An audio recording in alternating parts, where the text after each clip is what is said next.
Fascism emerged from the ashes of World War I, a radical ideology that rejected both liberalism and communism. It was a time of great upheaval, with traditional social orders crumbling and economic uncertainty gripping many nations. This turbulent backdrop provided fertile ground for extremist ideologies like fascism to take root. Characterized by extreme nationalism, authoritarianism, and militarism, fascism offered a seductive, albeit dangerous, promise of stability and order. It glorified the nation-state above all else, demanding unquestioning loyalty and obedience from its citizens. Individual rights were seen as secondary to the needs of the state, and dissent was ruthlessly suppressed. Italy, still reeling from the devastation of World War I and facing economic turmoil, proved particularly susceptible to fascism's allure. Into this void stepped Benito Mussolini, a charismatic and ruthless leader who promised to restore Italy to its former glory. Mussolini's brand of fascism, while sharing core tenets with other fascist movements, had its own distinct flavor rooted in Italian nationalism. This nationalism was not just a political stance but a deeply ingrained cultural identity that Mussolini sought to revive and amplify. He envisioned a unified Italy, strong and proud, reclaiming its place on the world stage, and a yearning for the glory of the Roman Empire.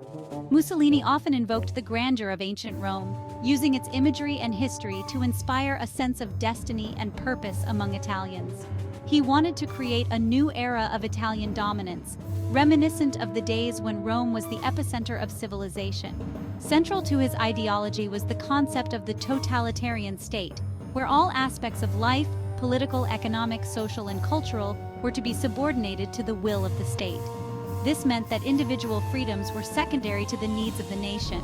Mussolini believed that only through such total control could Italy achieve its true potential and greatness. Mussolini's fascist ideology rested on several key pillars. These pillars were the foundation upon which he built his vision for Italy, each one reinforcing the other to create a cohesive and powerful system of governance. One was extreme nationalism, which manifested in his ambition to restore Italy to its perceived former greatness as the heart of a new Roman Empire. This extreme nationalism was not just about pride in one's country, but a call to action, urging Italians to work towards a common goal of national rejuvenation. This nationalistic fervor was carefully cultivated through propaganda and indoctrination, aiming to unite the Italian people under a common identity and purpose. Schools, media, and public events were all used to spread the fascist message, ensuring that every Italian, from the youngest child to the oldest adult, was immersed in the ideology. Another cornerstone was the cult of the leader, Il Duce, as Mussolini styled himself. This cult of personality was designed to elevate Mussolini above ordinary politics, presenting him as a near-mythical figure who embodied the spirit and will of the nation. He cultivated an image of strength, decisiveness, and infallibility, demanding unquestioning obedience from the masses. Mussolini's public appearances, speeches, and even his mannerisms were all carefully crafted to reinforce this image of an unassailable leader. Propaganda relentlessly reinforced this image, portraying Mussolini as the savior of Italy. Posters, films, and radio broadcasts all depicted him as the only person capable of leading Italy to greatness, creating a narrative that left little room for dissent or opposition. To achieve his vision of a powerful and unified Italy, Mussolini implemented a series of sweeping economic and social policies. These were meticulously designed to consolidate his power and mold Italian society according to the rigid principles of fascism. His approach was multifaceted, targeting various aspects of daily life and governance to ensure that every element of society aligned with his authoritarian vision. Economically, Mussolini pursued a policy known as corporatism. This system was characterized by the state's control over the economy through a collaborative framework involving business leaders and government-controlled corporations. The idea was to create a harmonious relationship between different sectors of the economy, ostensibly for the greater good of the nation. However, while outwardly promoting national unity and cooperation, this corporatist system effectively placed significant power in the hands of a select few industrialists. These individuals, who had close ties to Mussolini's regime, were able to wield considerable influence, often to the detriment of broader societal interests.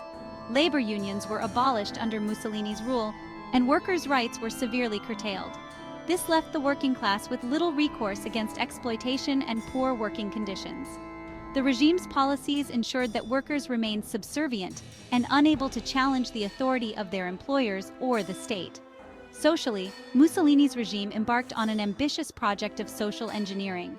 The goal was to create a new type of Italian citizen, one who was fiercely nationalistic, obedient to the state, and physically fit. This ideal citizen was expected to embody the virtues of strength, discipline, and unwavering loyalty to Mussolini and his vision for Italy. Traditional gender roles were heavily reinforced during this period. Women were encouraged and often pressured to focus on motherhood and domesticity. The regime promoted the idea that a woman's primary role was to bear and raise children, thereby contributing to the strength and future of the nation. Education was another critical tool in Mussolini's arsenal for shaping society. Schools and curricula were heavily infused with fascist ideology, designed to instill loyalty to the regime from a young age. Children were taught to revere Mussolini and to adopt the values and beliefs that supported his authoritarian rule. This indoctrination was intended to ensure that future generations would continue to uphold and propagate the principles of fascism, securing the regime's longevity. Section 4. A New Roman Empire, Mussolini's Vision for Italy. Mussolini's ultimate ambition was to re-establish Italy as a dominant force on the world stage, harking back to the glories of the Roman Empire. He believed that Italy, under his leadership, was destined to reclaim its rightful place as a major power, expanding its territory and influence across Europe and beyond. This expansionist ambition found expression in Mussolini's aggressive foreign policy. He invaded Ethiopia in 1935, seeking to avenge Italy's earlier defeat and secure valuable resources. This brutal campaign, marked by atrocities against the Ethiopian people, highlighted the dangers of Mussolini's imperialist ambitions. Mussolini also formed an alliance with Nazi Germany, believing that this partnership would further his goal of expanding Italian power. However, this alliance would ultimately prove disastrous for Italy, dragging the nation into a devastating world war. Section 5. Cult of Personality, the Allure and Terror of Il Duce. Central to Mussolini's grip on power was the carefully cultivated cult of personality surrounding him. This cult of personality was not just a mere political strategy, but a meticulously crafted image that permeated every aspect of Italian life. He was projected as the embodiment of the nation, a strong and decisive leader who could restore Italy to its former glory. Mussolini's image was synonymous with the idea of a reborn Italy, a nation that would rise from the ashes of its past failures. Propaganda played a crucial role in constructing and maintaining this image.